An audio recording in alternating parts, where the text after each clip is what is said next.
Common Core, tiered instruction, web's depth of knowledge.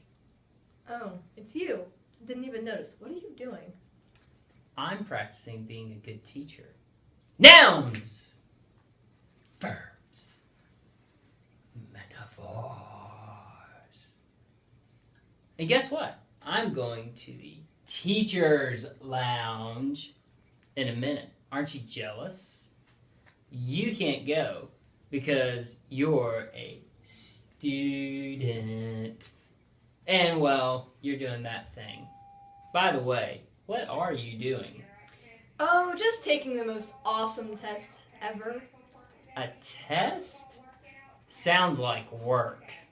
Well, maybe it is, and maybe it isn't. But I know it suits me. See, it's not just any day that I get to answer questions about main idea, supporting details, and all from passages about science, social studies, and sometimes even general literary fiction. So you get to click buttons and get to scroll? That's not even the best part.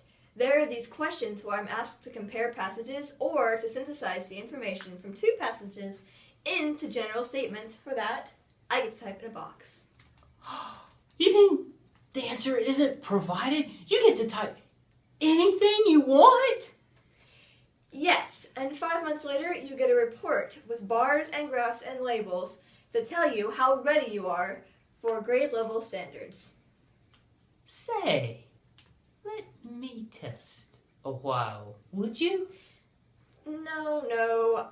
I just don't think you do. You see, the state is very interested in me, very interested in my test scores, so much that they'd like to use my scores someday to pay you. Now, if this was a regular old test, like a fitness test in a mile, I don't think anyone would mind, especially since we don't even run a half mile for our time. But the state's very particular about this test. I reckon there's only one girl in 1,000, maybe 2,000, that can score so many standard deviations from the norm as I can.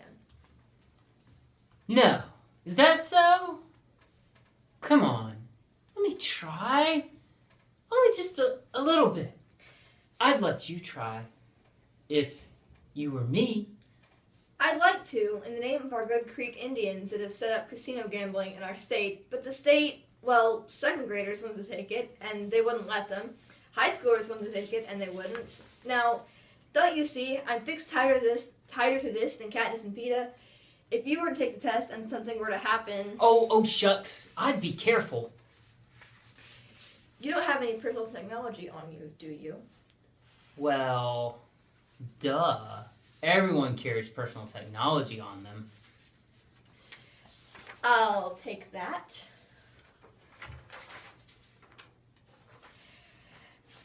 Well, you can't for this test. It's a violation.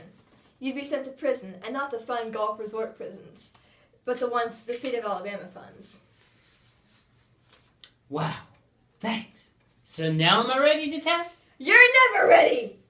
I'm sorry, it's just, well, I started the test already, and leaving is a violation, so... What if I were to give you a nice, shiny apple?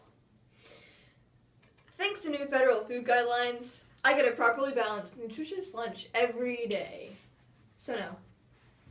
Well, there goes the orange pill then. What about some money?